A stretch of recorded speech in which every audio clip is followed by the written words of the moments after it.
Hi, Internet! The narrative play side of Kill Team is much more robust in this new edition, closely resembling the CRUSADE rules in Warhammer 40k. For Kill Team, narrative play is referred to as Spec Ops.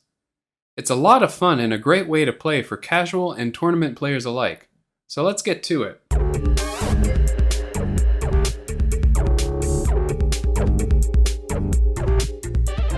The narrative play section of the core book spans pages 95 to 117.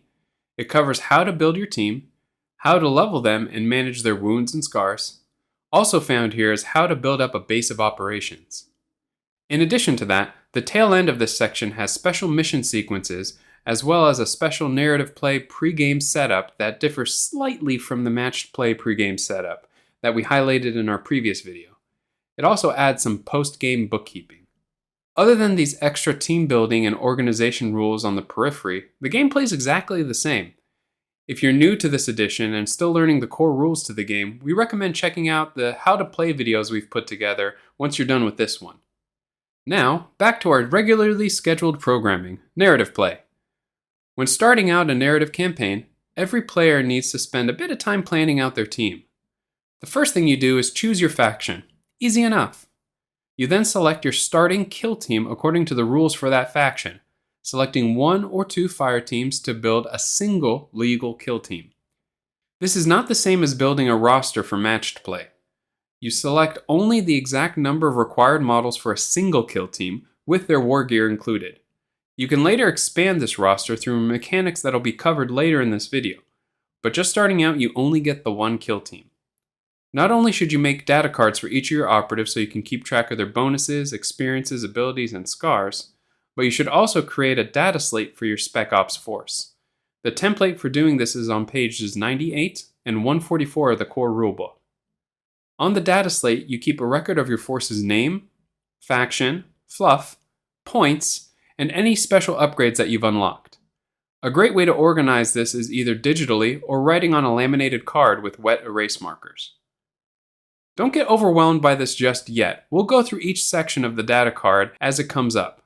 Page 97 of the core manual has a good layout explaining what goes in each box, if you ever forget. So once you've named your Special Forces unit, given them some background story fluff and a reason for being in the Octarius sector, it's time to start playing. Games play out just like you would expect, but with just a little bit of extra bookkeeping. First, let's go over experience.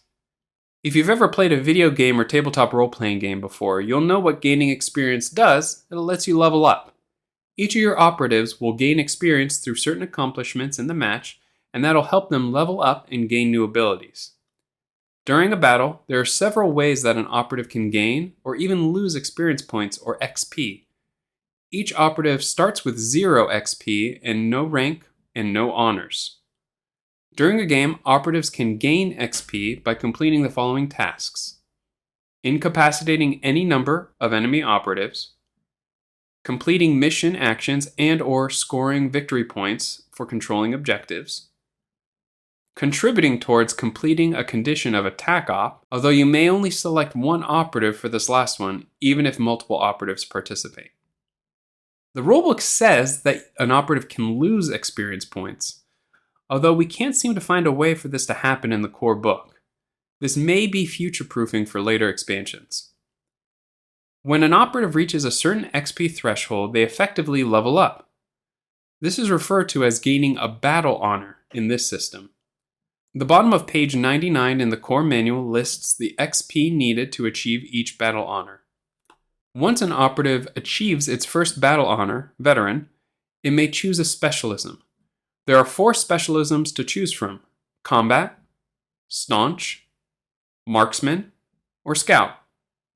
Operatives don't have a free choice of specialism, however. The bottom of an operative's data card in the Octarius book or the compendium will show which specialisms are valid selections, indicated by the ones colored orange. Once you select a specialism upon leveling up, you then choose the bonus they receive. These bonuses are listed on pages 100 and 101 of the core manual. You can either roll a d6 to randomly generate a bonus, or choose one deliberately. We recommend every player in the campaign decide how they're going to be selecting these battle honors. You either all roll off, or you all get to choose. We prefer to play with randomly generated honors because it's a little bit more chaotic and fun. The war zone of the grimdark future wouldn't be complete, however, without casualties. If an operative is incapacitated over the course of a mission, they must make a casualty test at the end of the mission. This is made by rolling a single d6 to determine their fate. If you roll a 2 or higher on this test, you pass. No scars, but you're only limited to gaining 3 XP for that mission. If you roll a 1, however, you gain a battle scar. Every medic operative selected at deployment allows you to re-roll one of your casualty rolls, assuming they survive to the end of the mission as well. If your operative suffers a scar, they must roll an additional d6 to determine the severity of that scar. A 1 on this second roll leads to that operative being slain. A slain operative and their data card are removed from your Spec Ops team. They survive on a 2 or higher, but each result imparts a different impairment. Perhaps a limitation on the actions they can perform, impairment of their shooting, fighting, or movement, or a minor concussion preventing them from gaining any experience from the mission at all. Don't worry, these scars aren't permanent. At the end of each battle, you can also check for all your operatives to see if they recover between battles. For each operative with a battle scar, you roll a d6, and a 5 or higher you can remove that battle scar. You can't remove battle scars that were just earned, however. Also, if a model on your Spec Ops team was not deployed, they get a +1 bonus to their roll for each mission in a row they weren't deployed, improving their chances to recovering their scar. And now for the coolest part of narrative play, in our opinion, the base of operations. This is where your operatives return to between missions to recuperate and rearm themselves. Whether this is an inquisitorial gunship or a rusted out abandoned factory, it's up to you to decide the flavor that fits your Special Forces theme and story. The base is more than just fluff though. The base of operations will act as your equipment cache for you to outfit your operatives for their next mission. There is a process to adding equipment to your stash that'll be reviewed shortly, so remember it's not free choice like in matched play. Also, there are additional rare equipment options that you can add to your stash by fulfilling milestones over the course of your Special Forces campaign. Some of these are really cool and worth working towards.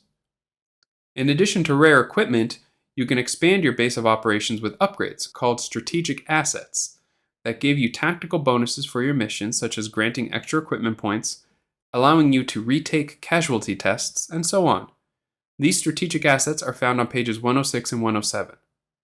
You can never have more than 5 strategic assets at a time. You can remove a strategic asset at any time for free if you want to make room for another one, but you don't exchange the asset. You essentially demolish your old asset and have to pay for a new one. The way you can purchase equipment and strategic assets are with requisition points, explained briefly on page 108 of the core manual. It's quite simple to understand. When you first start out in a campaign, you start off with 4 requisition points to spend, so you can start customizing your team before they head out for their first mission. You earn 1 requisition point for each completed game, whether you win or lose, and your total number of requisition points can never exceed 5, so make sure you're spending them. You can spend requisition points between missions, and there's no limit to the amount of upgrades you can purchase at a time, as long as you have enough requisition points to purchase them. Also, unless explicitly stated on the upgrade, there is no limit to the amount of times that you can purchase an upgrade. All of these upgrades and their costs are listed on page 109 of the core manual. For example, you could spend 1 requisition point, or RP, to add an operative to your roster. You can also spend 1 RP to add 5 points of equipment options to your stash, or to add 1 strategic asset to your base of operations. But the rare equipment is acquired through a really neat method, through your Spec Ops. These Spec Op choices are listed on pages 111 to 115 of the core manual, as well as in the Octarius supplement. Each player chooses their own Spec Ops, so you can choose whichever one works best for your force, as well as which one has the rewards you're working after. Some Spec Ops give you a pile of experience at the end, and most allow you to access 1 item of rare equipment. The rare equipment choices, listed on page 105 of the core manual, as well as other sources, are either randomly or intentionally selected. Much like with level up bonuses, we recommend that you agree in the campaign group how everyone will be choosing their rare upgrades. And finally, we have the narrative play pregame sequence. This is very close to the matched play sequence, so instead of going through it all, we're going to highlight the differences that you have to be aware of for narrative play. If you want an overview of the full matched play sequence, we recommend checking out part 2 of our How to Play Kill Team 2 video if you haven't already. The first key difference between the two setup sequences is step 7, selecting your kill team. Here, there's a balancing mechanic that helps even the playing field between teams that don't have the same amount of unlocked goodies.